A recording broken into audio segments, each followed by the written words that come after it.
حديث ذو الشجون هو رحيل محمد فاخر في أقل من 10 أيام من بداية كأس العالم للأندية، وتعويضه لحد الآن كرة صالح فريق الرجاء على مقرب منطقة العمليات. كترجع الجهة اليمنى متولي الاندفاع منذ الكرة الأولى. قلت محمد فاخر، إقالة محمد فاخر، وحديث عن تعويض ونكرة صالح فريق الحسنية من الجهة اليسرى، فيمكن مع كرة ويبعد من بالمعلم. قلت تعويضه بالإطار التونسي نبيل معلول. لحد الآن حديث المواقع الاجتماعية والتواصلية حديث عن عدم التحاق معلول بصفوف الرجاء، وقادم الأيام ستجيب. لم يبقى إلا 24 ساعة لمعرفة من سيقود الرجاء خصوصا في كأس العالم للأندية. هنا كرة من جديد تعود لصالح عناصر الحسنية. حسنية كيلعب كرة جميلة بما في كلمة معنى هذا الموسم. الرجاء حامل اللقب والكأس السنة الماضية وصيف بطل الكأس هذه السنة، يبحث عن التألق من جديد على مستوى البطولة الوطنية في موسم خاص وخاص جدا. تقارب على مستوى النقاط بعد مرور دورات أو دورة 10 دورات لحد الآن. إذا قلت حديث عن الإطار التونسي معلول، وحديث عن روماو، وحديث عن أسماء كفيليب دروسي لقيادة فريق الرجاء. وقلت الساعات القليلة المقبلة ستجيب عن أسئلة المتتبعين. كرة أمامية، والحديث كذلك عن إمكانية بقاء نفس الطاقم. إذن هي أسئلة مطروحة، الإجابة أنا قلت لساعات قليلة متبقية. هنا كرة ترك الامتياز الحكم ويعلن عن خطأ في الكرة الثانية. يعلن عن خطأ الحكم خالد النوني بعد تدخل من زكريا سفيان. شوفوا الإعادة، شطيبي هو اللي ترتكب حقه الخطأ. غيابات الرجاء بأسماء كالراقي والصالحي وزمامة وكوندا وكوشام، وغياب كذلك لأسماء بسبب اختيارات المدرب. وحمزة بورسوق الاسم الذي يعتبر من الأسماء البارزة التي بغيابه عانى الرجاء كذلك على مستوى الخط الأمامي. سنتابع عملية تنفيذ. كروشي اختصاص الكرة الثابتة بالرجل اليسرى. عادل كروشي يلعب كرة دائرية عرضية كترتطم بالجدار، كترجع مرة أخرى تسديدة وتدخل فهد الحمادي فيما يغيب عن تشكيلة الحسنية. عادل الماتوني أحد أبرز الأسماء كذلك في التشكيلة الرسمية لفريق الحسنية.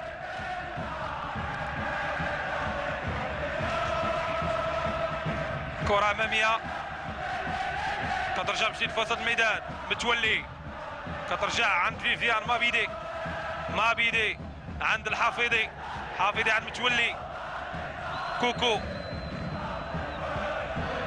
كوكو كيغير كرة الجهة اليسرى. أرضية الملعب قد لا تساعد الفريقين ولا تساعد الحسنية بالأساس. فريق الحسنية الذي يلعب كرة جميلة كما قلت ويبحث عن أرضية جميلة كذلك. ولا شطيبي كيزداد وتدخل فهد الحمادي.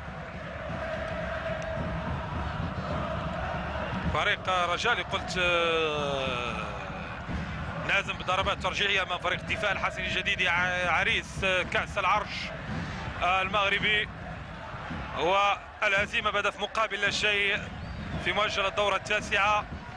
كانت الحلقة التي أنهت تاريخ محمد فاخر بفريق الرجاء.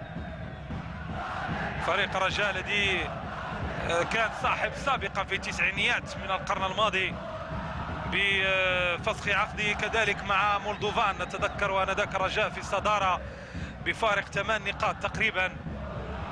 اليوم الرجاء ب 17 نقطة أو ب 16 نقطة.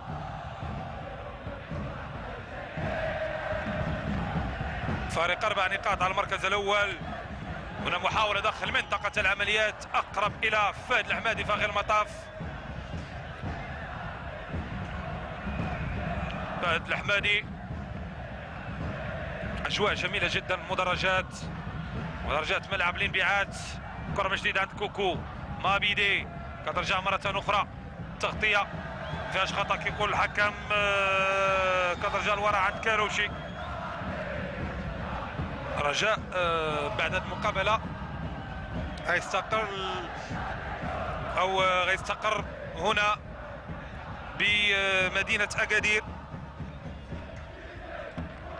جوج ديال الحصص التدريبية بملعب الانبعاث يوم غد وبعد غد، والتحضيرات غتكون من أجل مواجهة أوكلاند سيتي صاحب المشاركة على مستوى كأس العالم للأندية الخامسة له في المشوار. كرة من جديد تعود بالنسبة لأوكلاند، تحدث كوكو عند متولي. متولي كترجع مرة أخرى، متولي عميد الفريق.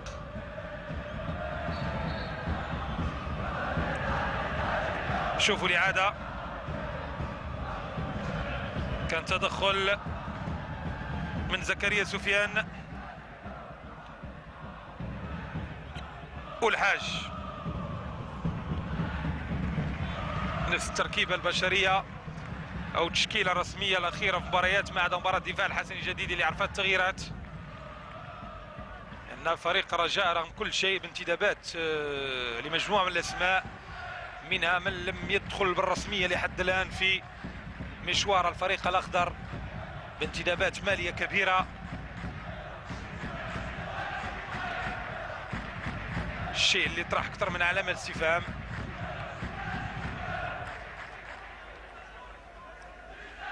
هيتنفذ التماس، كترجع مرة أخرى عناصر فريق الرجاء كيضغطوا على حامل الكرة. خطأ.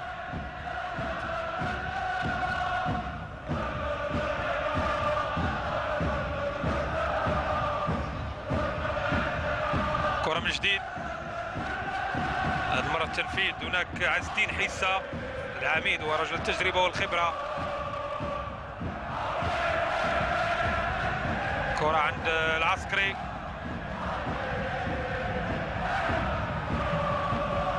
خالد العسكري.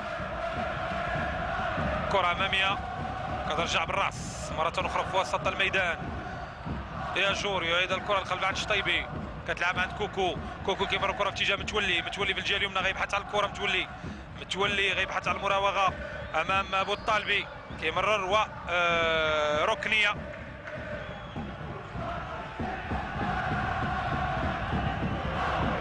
محسن متولي حديث الموقع الرسمي للاتحاد الدولي الفيفا. محسن متولي في الآونة الأخيرة. شطيبي في عملية تنفيذ.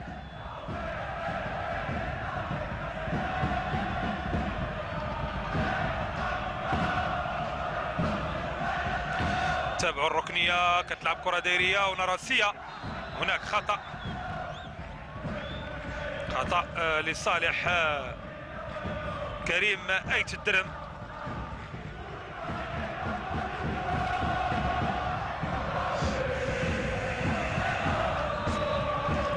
دن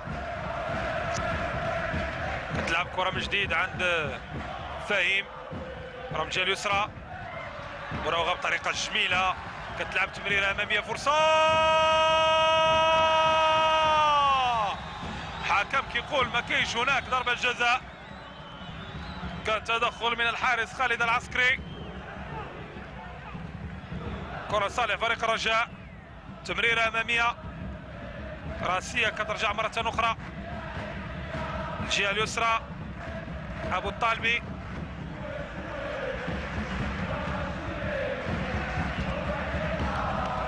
كرة عند باتريك غيلعب كرة، محاولة على مقرب منطقة العمليات. هناك تدخل من الحاج. باتريك واكو مسجل 5 أهداف. باتريك واكو هداف الدوري رفقة مالك إيفونا الودادي.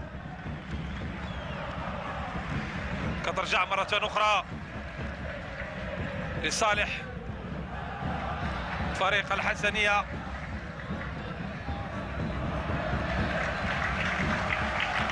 حيث تمريرات جميلة، مترابطات جميلة بين عناصر فريق الحسنية لكي يحاولوا انهم يبنيوا هجمات من اجل وصول منطقة عملية فريق الرجاء.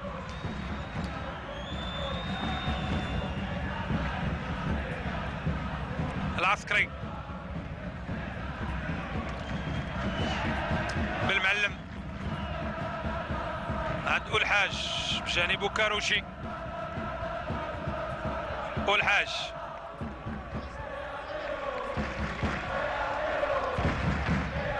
كترجع مرة أخرى في وسط الميدان. الحافظي كوكو القلب النابض لوسط ميدان فريق الرجاء. هذا ابرز الاسماء ذات التجربه والخبره في فريق الرجاء، من اكثر اللاعبين اللي لعبوا المباريات كامله بالنسبه لتشكيله فريق الرجاء. ليفواري كوكو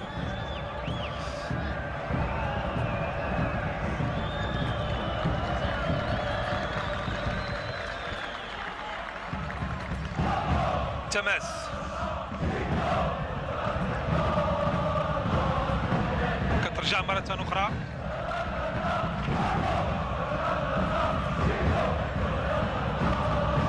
تماس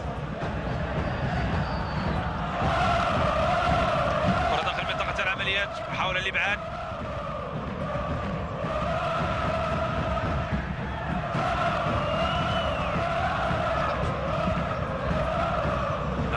باتريك كواكو القنطرة الصغيرة كانت امام زكريا الهاشمي. لاحظوا التمريرات ديال باتريك. هنا المحاولة اللي كان فيها مطالبة بضربة جزاء، كان تدخل من العسكري امام جمال العبيدي. خطأ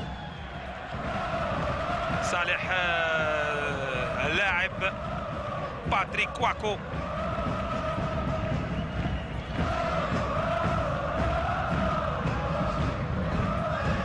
هنا الإعادة التنفيذ. هناك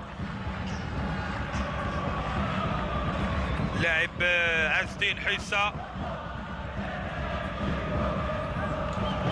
نتائج المدرجات اكيد تصلكم مشاهدينا الكرام عبر قناه الرياضيه في هذه المباراه رسم الجوله 11. هنا تلعب الكره الباتة، تسديد باهي، تسديده كترتطم بالشطيبي، كترجع مره اخرى تسديده لكن معادي يجيبها كالحارس خالد العسكري.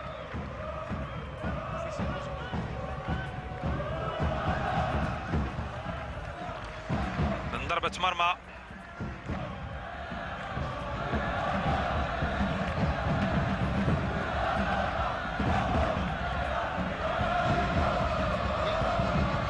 كتلعب كره اماميه مره اخرى راسيه. اذا نبيل معلول لن يكون حاضر في كرسي احتياط الرجاء، وبالتالي الرجاء مطالبه او نادي الرجاء مطالب بالبحث عن مدرب لقياده الفريق في الدورات المقبله ودوره كاس العالم للانديه. خطا، كتلعب كره بسرعه، هناك تغطيه دفاعيه، كان احتجاج على الحكم، هناك تسلل يقول الحكم المساعد الاول. قلت اذا نبيل معلول لن يكون حاضر في كرسي الاحتياط و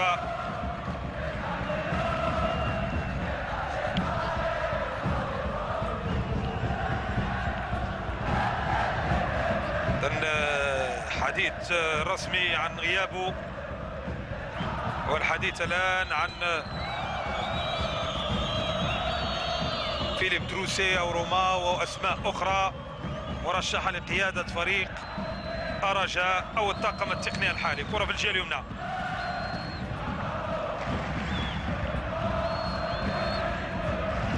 كرة كتلعب أمامية، كترجع مرة أخرى متولي كيمر الكرة لكن هناك تغطية دفاعية من حيسة. فريق الحسنية الآن كيحاول أنه يضبط الإيقاع ديال المقابلة ويسير الإيقاع المقابلة، لأن المبادرة كانت في البداية لفريق الرجاء وعناصر الحسنية الآن كيسترجعوا زمام الأمور. كواكو بلمسات جميلة كتلعب عند أبو الطالبي، كتمر الكرة في الجهة اليسرى، إمكانية العرضية، فرصة صار فريق الحسنية البحث عن اختراق، هناك تغطية دفاعية. كوكو كتلعب من جديد، فيفيان مابيدي في الجهة اليسرى، كاروشي غيبحث عن التمرير الجهة اليمنى، كاروشي زكي عطى الكره كيمرر بالفعل عند متولي عند شطيبي، شمس الدين شطيبي كيمرر كره جميله بالعمق. هناك تسلل يقول الحكم المساعد الثاني.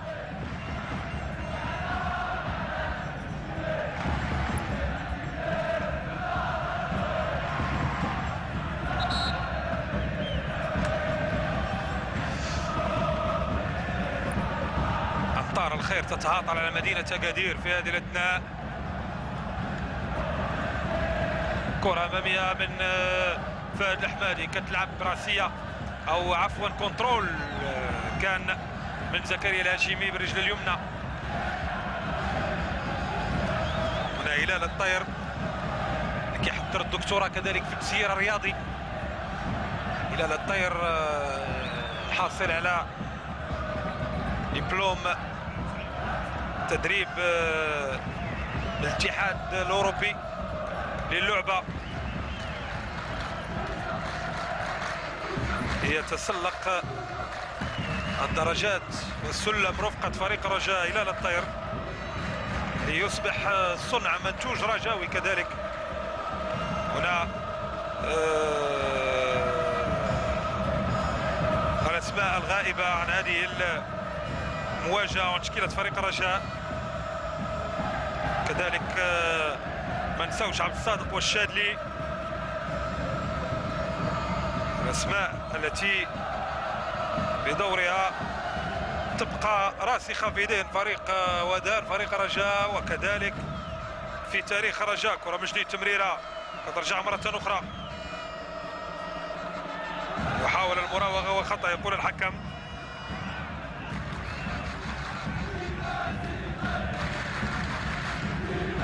شوفوا الإعادة لاعب جمال العبيدي مواليد 1985.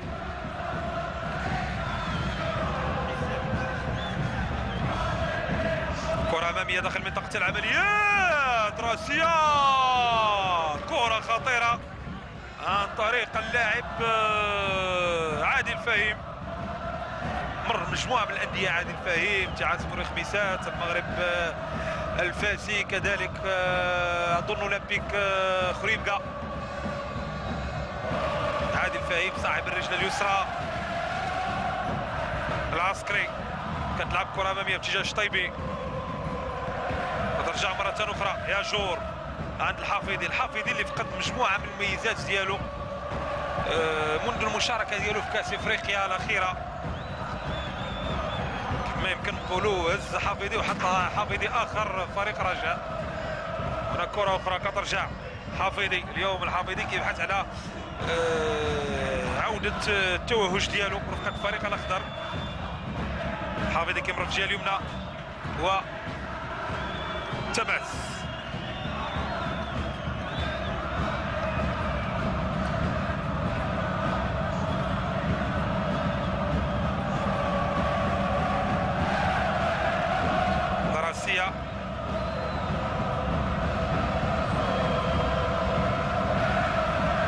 مصطفى مديح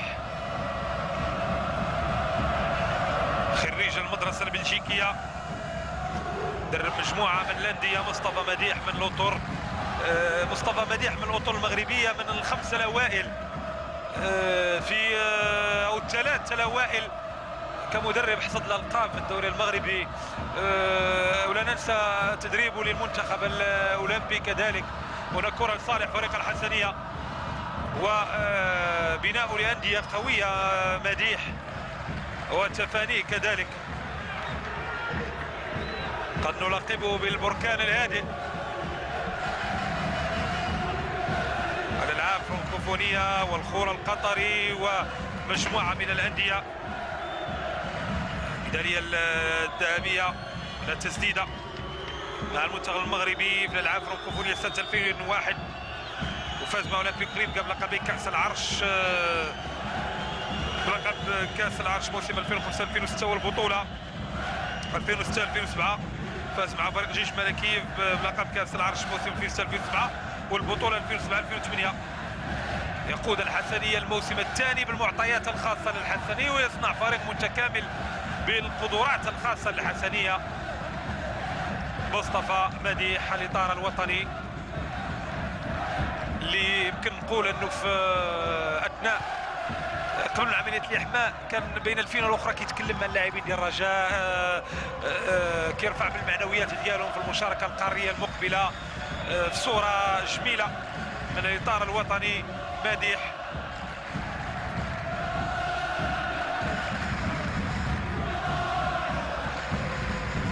ايت الدرب، كره في الجهه اليسرى عند حيسة، كترفع كرة أمامية راسية فيفيان مابيدي بالمعلم والتماس.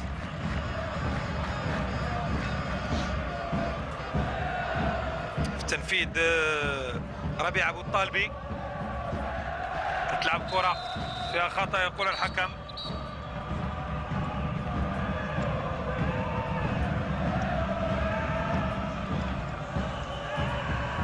22 دقيقة، 0 مقابل 0 كعنوان بارز لحد الآن. عنوان انطلق منذ البداية.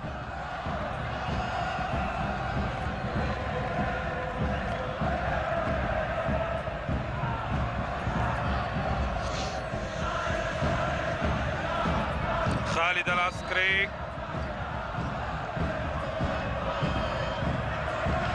كرة أمامية،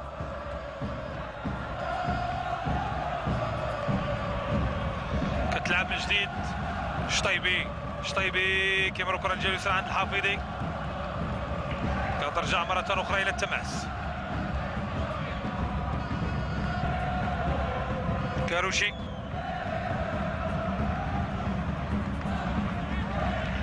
حافظي، باتريك كواكو باتريك كواكو، لمسات خاصة في هذه المواجهة.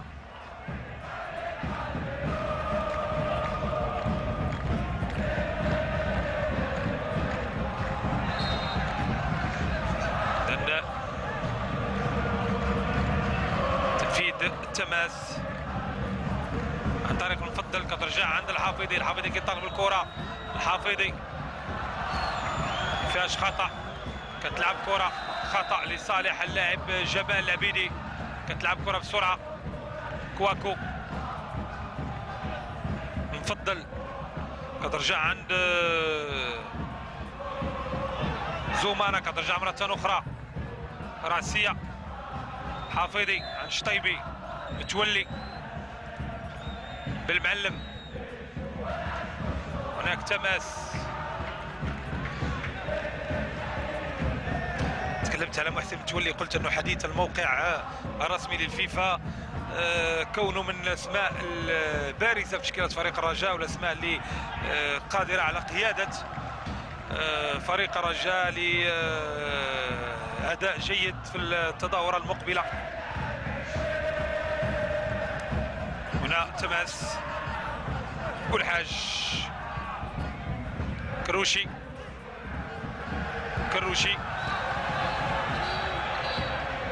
وخطأ يقول الحكم.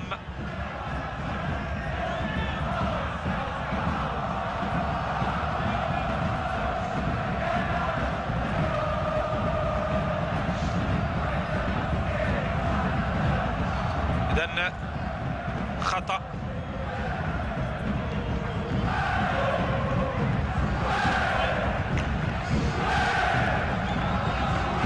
الرجاء على بعد أيام قليلة من مشاركة الخاصة بكأس العالم للأندية، وعدم حضور نبيل معلول، والحديث عن روماو، رغم أن روماو الفريق ديالو من الصعب أنه يتركه في يلتحق فريق رجاء، يفسخ العقد ديالو في هذه الآونة. هذه معطيات، قلت ترقب وانتظار. والجيد هو ان فريق الرجاء كيخرج في خرجات اعلاميه لشرح الموضوع ببيانات وكذلك حديث من الناطق الرسمي للفريق سمير الشوقي، الذي يجيب عن الأسئلة، وكذلك خصوصا في هذه الظرفية لأن المتابعة إعلامية بشكل كبير جدا. كرة أمامية كترجع مرة أخرى للجهة اليسرى. فهيم صايدو هناك راسية من الهاشمي. اللاعب اللي كان في الأصل لاعب وسط ميدان أصبح مدافع أيمن. كرة أخرى، كرة عند الحافظي، كتضيع الحافظي، فرصة والحكم سيشير بطاقة صفراء لجمال العبيدي على أساس أن هناك تحايل. غنشوفوا الإعادة. بطاقة صفراء لجمال العبيدي. اعتبر الحكم خالد النوني أن هناك تحايل في الكرة الأخيرة.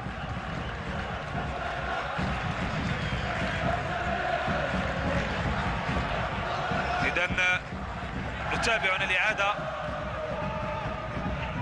الصورة بعد التدخل من الحكم اللي شاف أن هناك تحايل. إذن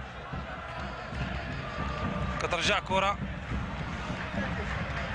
لصالح فريق الرجاء.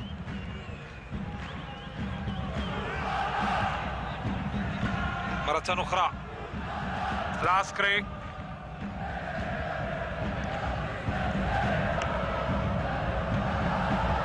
من جديد هناك تمريرة أمامية.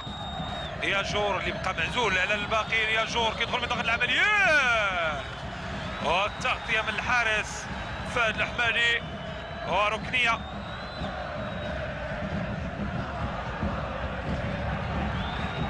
شوفوا الإعادة، الاختراق ديال ياجور والتغطية من أيت الدرهم، اللاعب اللي انطلق من أقصى ملوات نحو الحضور المتميز. رفقة فريق الحسني كتلعب كرة عرضية، تألق الحمادي كترجع مرة أخرى، مراقب بطريقة جميلة، كيرفع كرة والتغطية الدفاعية.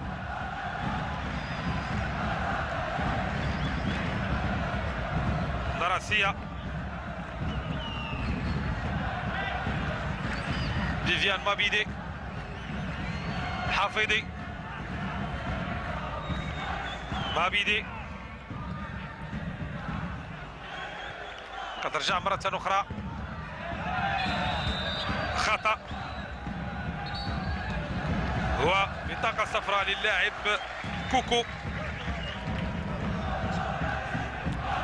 كوكو جيه.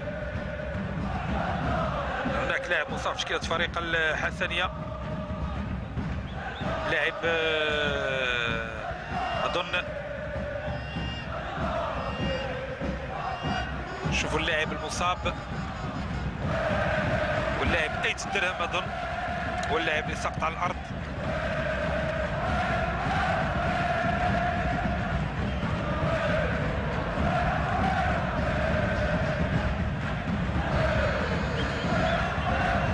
الاحتجاج المجاني من كوكو على حكم المقابلة خالد النوني. دن كريم أيت الدرهم يغادر تلقي الإسعافات.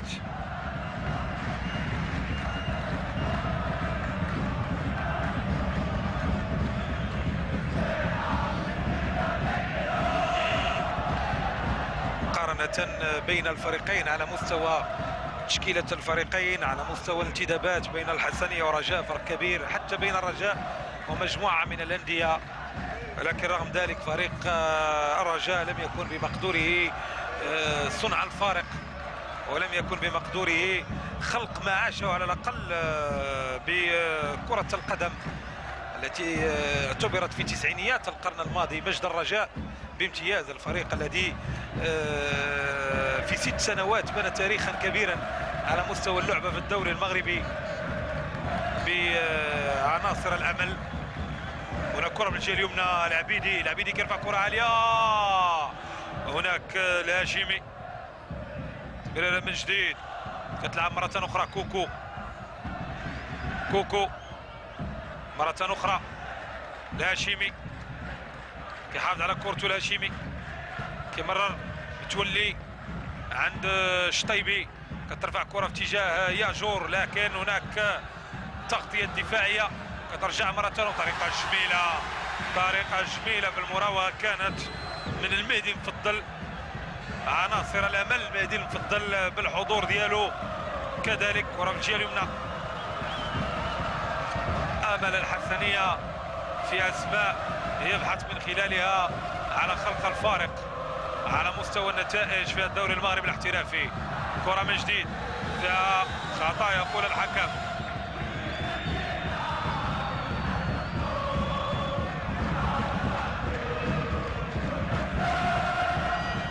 شوفوا الإعادة،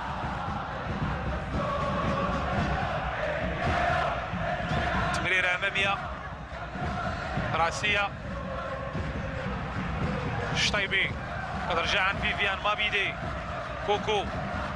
كوكو خطأ لصالح اللاعب كوكو.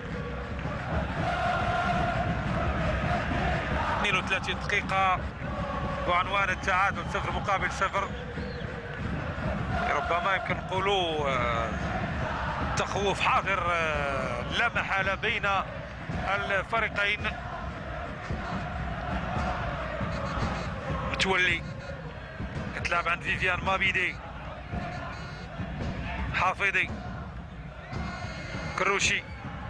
كروشي كيبحث على تمرير عند متولي، كتضيع له كرة، كتسمع عند فهيم كيبحث على التمرير، كيمرر الكرة أمامية لكن مباشرة إلى التماس.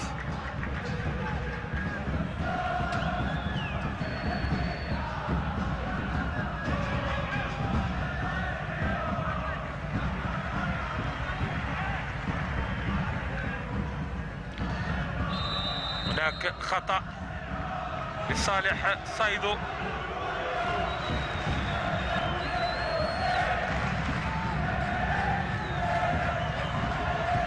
كرة في الجهة اليمنى، شطيبي كيمر الكرة عند ياجور كيبحث على الانطلاق، ياجور كانت كيراوغ، كيمر الكرة في الجهة اليمنى والتماس.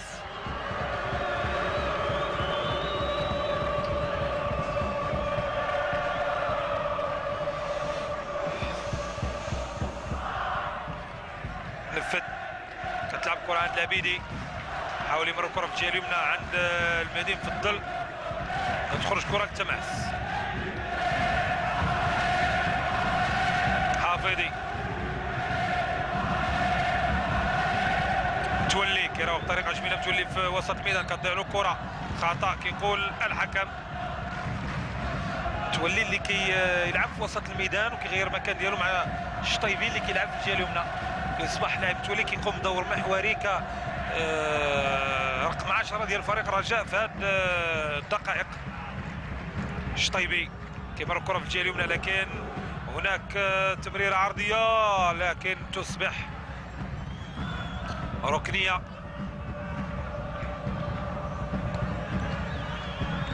زكريا الهاشمي اللي كان غائب في اللقاء الأخير أمام فريق الدفاع الحسني الجديدي.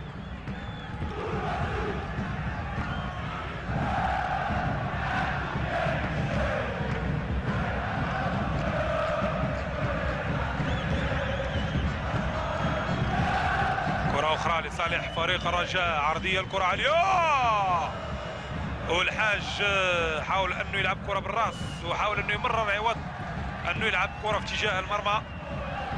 ركنية أخرى،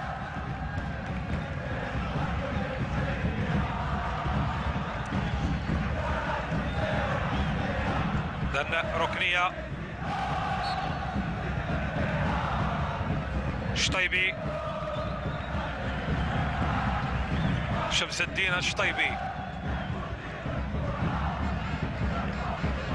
الدين الشطيبي، كيرفع كرة دايرية، كرة عالية كتلعب الحافظي كيبحث على الكرة، حافظي عند فيفيان مابيدي، تمريرة كترجع، خطأ يقول الحكم لصالح اللاعب متولي. تلعبات كرة بسرعة، كتضيع كرة كتسمع جمال صار فريق الحسنية في الجهة اليسرى، قوه فريق الحسيني كذلك في هجمات المرتده كتلعب جهه اليسرى عند العبيدي كيبحث على التمرير كيمرر الكره امكانيه العرضيه كره كتلعب مره اخرى هناك الحافظي كيسترجع كره كوكو او مابيدي عند شطيبي وخطا بعد تدخل من سايدو وبطاقه صفراء لباتريك كواكو عفوا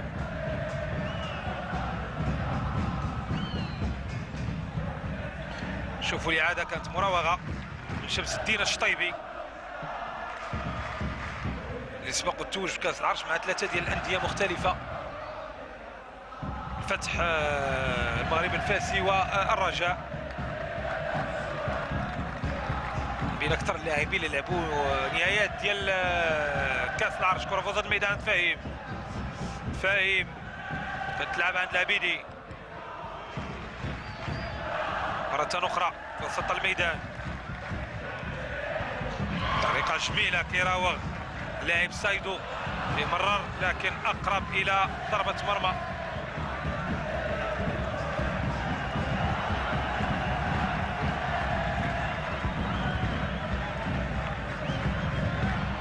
خالد العسكري يلعب كرة في الجهة اليمنى عند بالمعلم كوكو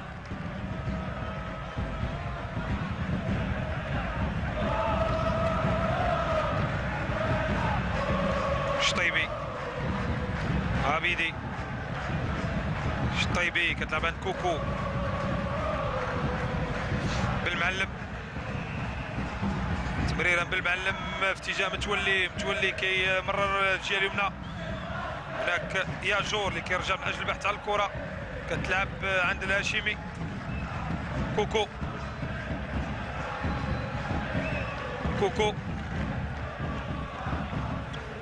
شطيبي عند كاروشي كتضيع له كره كتسمع عند سايدو كيطالب الكره غيبحث عن التمرير اتجاه باتريك كواكو سايدو كيرفع كره في الجهه اليسرى هنا تمريره لكن كترجع بالراس الى الحارس خالد العسكري.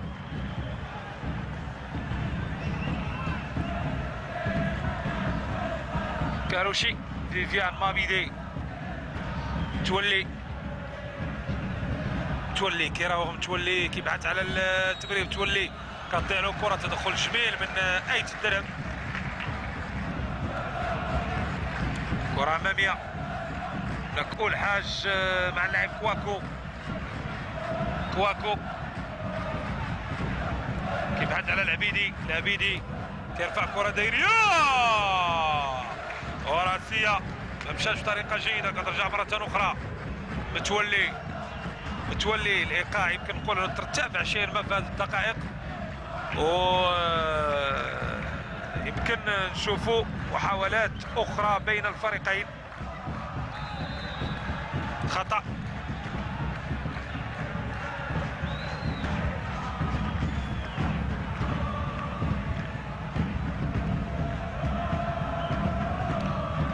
شوفوا التدخل ديال شمس الدين الشطيبي حق عادل فهيم المحاولة اللي كانت عن طريق رأسية من كواكو كرة عند العبيدي داخل منطقة العمليات يبحث على التمرير هناك ضربة مرمى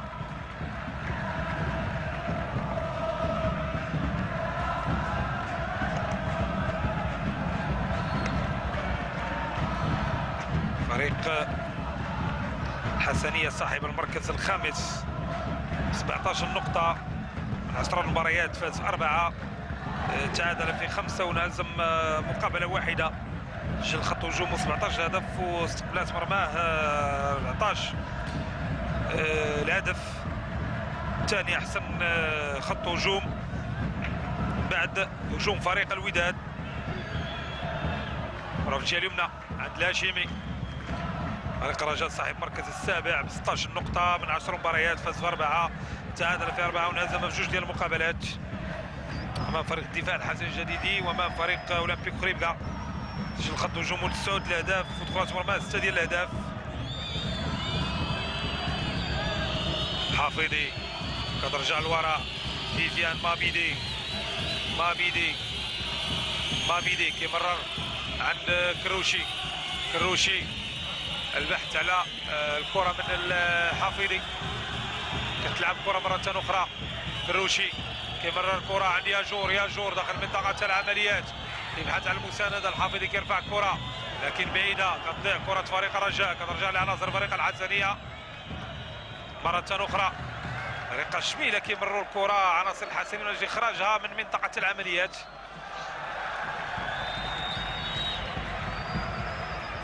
خمس دقائق أو أقل بثواني عن نهاية الوقت القانوني للجولة الأولى.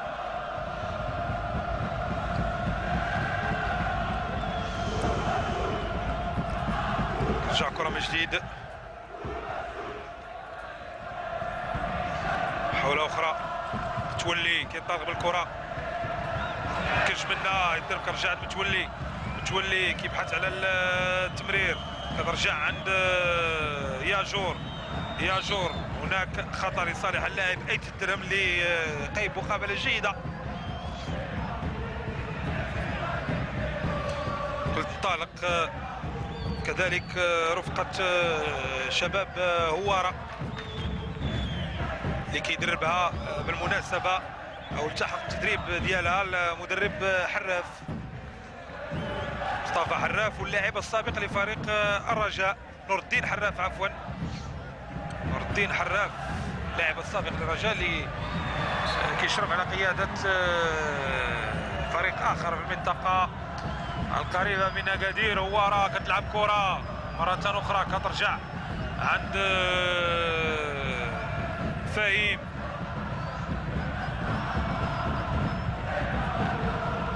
سايدو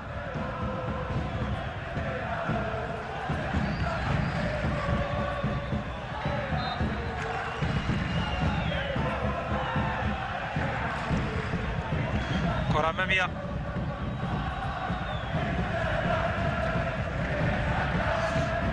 هناك تماس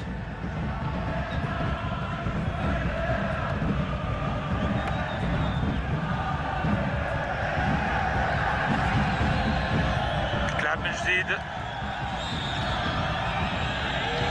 مابيدي كتلعب كرة في الجهة اليسرى راسية.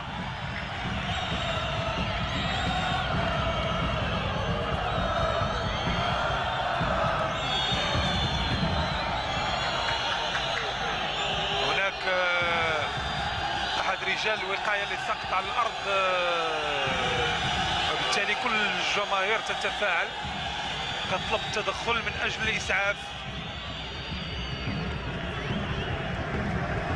الاسعاف ديالو. الجمهور هو اللي نادى على سياره الاسعاف. عم كينهض في هذه الاثناء. كره من جديد في الجهه اليمنى.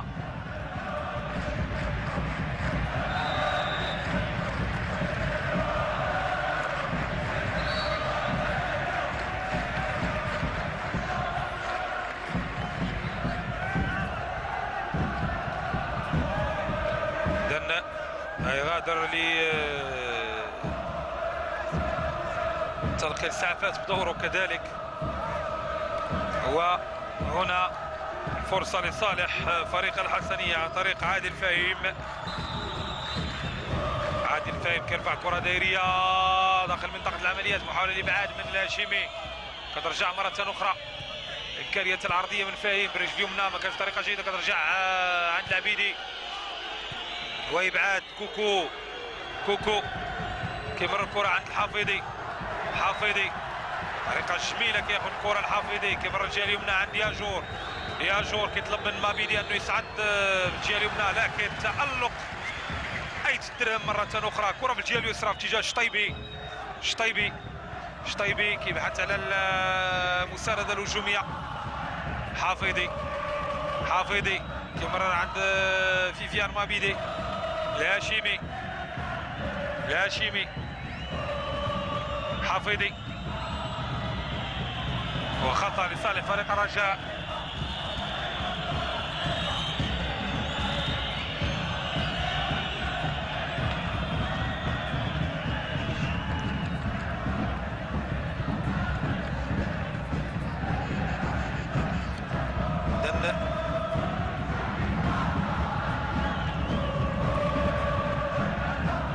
تابعوا عملية التنفيذ.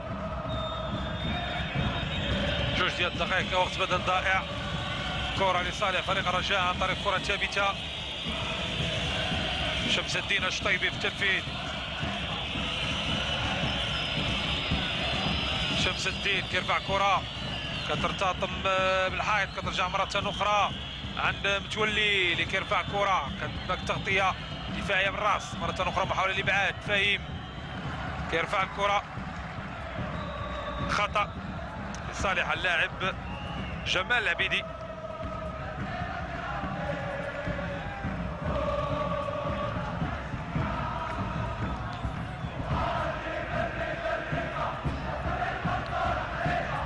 هاي تدرم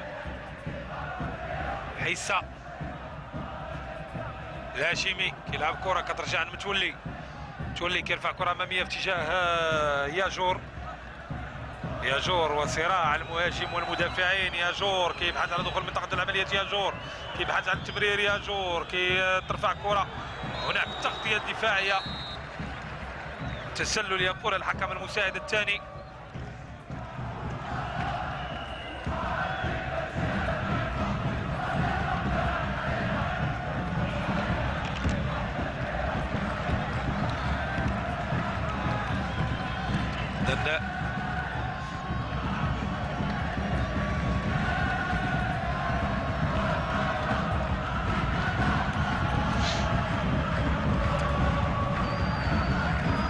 فهد الحمادي